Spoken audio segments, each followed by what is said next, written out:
नमस्कार दोस्तों। उत्तर प्रदेश की सियासत में इन दिनों एक ऐसा मामला सनसनी फैला रहा है जिसे सुनकर आपकी भी रूह कांप जाएगी। एक बीजेपी नेता, उसकी गर्लफ्रेंड और एक पार्टी, शराब का नशा, फिर गोलियां और फिर तलवार से गला कटा।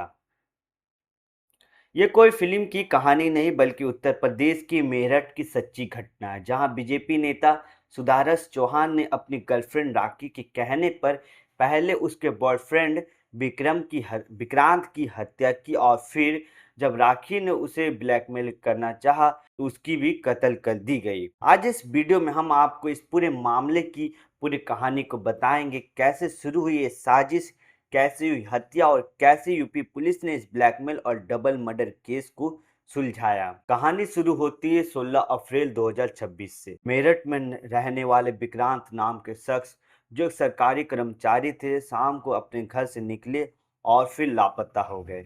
उनकी पत्नी ने रात भर इंतजार किया। सुबह तक जब कोई खबर नहीं आए तो उन्होंने पुलिस में मिसिंग रिपोर्ट दर्ज कराई।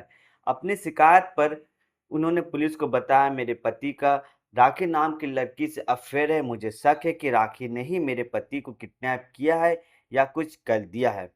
पुलिस ने जांच शुरू की तो उन्हें पता चला कि राखी एक ऐसी लड़की है जिसे रील बनाने का बड़ा शौक है।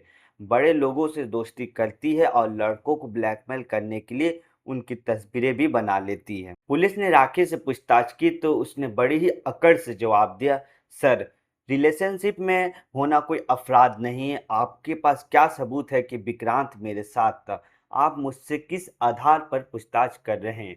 पुलिस के पास उस समय कोई ठोस सबूत नहीं था, इसलिए उन्हें वापस लौटना पड़ा। लेकिन 17 अप्रैल की शाम को पुलिस को एक सूचना मिली, सहारनपुर के जंगल के पास एक नाले में एक लाश पड़ी है। जब पुलिस मौके पर पहुंची तो लाश की हालत बेहद खराब थी। चेहरा कुचला हुआ था, शरीर फूल चुका था और कई गोलियां लगी थी। जब पोस्टमार्टम और डीएनए रिपोर्ट आई तो पता चला कि लाश विक्रांत की थी। अब पुलिस का पूरा फोकस राखी को पकड़ने पर था, लेकिन राखी अचानक गायब हो गई। 20 दिनों तक उसका कोई पता नहीं चला। फिर 27 अप्रैल को पुलिस को जंगल से एक और लाश मिलने की सूचना मिली। जब पुलिस वहां पहुंची तो उनके होश उड़ गए। ये लाश राखी की थी। राखी का गला कटा हुआ था, उसके शरीर पर तलवार से कई वार किए गए थे। पुलिस पूरी तरह कंफ्यूज हो गए। जिसे वो कातिल समझ रहे थे वो खुद मारी जा चुकी थी।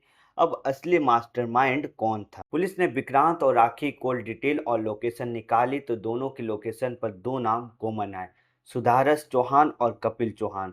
सुधारस चौहान एक बीजेपी नेता है। पुलिस उस मकान के सीसीटीवी खंगालने लगी जहां विक्रांत आखिरी बार फुटेज में साफ दिखा। उस रात विक्रांत, राखी और सुधारस और कपिल एक ही कमरे में थे। पुलिस की पूछताछ में पूरी कहानी खुलकर सामने आई।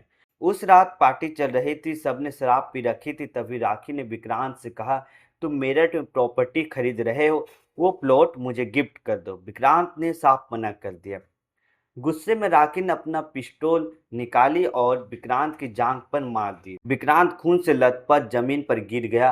राखी ने सुधारस से कहा, देखो, अब तुम मेरी मदद करो, मर्डर में मेरा साथ दो, तभी मैं मानूंगी कि तुम मुझसे सच्चा प्यार करते। सुधारस ने मना कर दिया तो राखी ने उसे ब्लैकमेल किया, मेरे पास तुम्हारी अश्लील तस्वीर है, अगर तुमने मेरी मदद नहीं की तो मैं सब वायरल कर दूंगी, तुम्हारी सियासत तबाह हो जाएगी।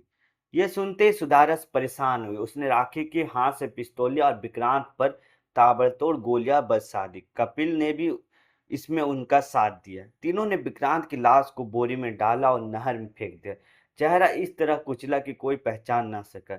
लेकिन राखी ने फिर से सुधारस को ब्लैकमेल करना शुरू कर दिया। अब तो तुम मेरे गुलाम हो, मैं जो कहूंगी वो करना ही पड़ेगा। सुधारस को लगा कि जब तक राखी जिंदा है वो कभी उससे छुटकारा नहीं पा सकता। उसने कपिल के साथ मिलकर एक और पार्टी का प्लान बनाया, इस बार एक फार्म हाउस में। राखी को बुलाया गया, शराब पिलाएगी और फिर सुधारस और कपिल ने राखी पर तलवार से हमला कर दिया। उसका गला काट दिया, शरीर को गोद डाला और लाश को फार्म हाउस के पास के जंगल में फेंक आए। पुलिस ने सारे सबूत जुटा लिए थे, सीसीटीवी फुटेज, कॉल डिटेल और लोकेशन और गवाहों के बयान। सुधारस चौहान और कपिल चौहान को गिरफ्तार कर लिया गया है। दोस्तों, ये घटना सत्ता के अहंकार, ब्लैकमेल और खूनी साजिश की है। एक बीजेपी नेता जो भविष्य में बड़ा नेता बनने का सपना देख रहा था, आज जेल में है। यूपी पुलिस ने साबित कर दिया कि कोई कितना भी ताकतवर क्यों ना हो, कानून के सामने सब बराबर है। अगर आपको ये वीडियो पसंद आए तो लाइक और शेयर जरूर करें। धन्यवाद।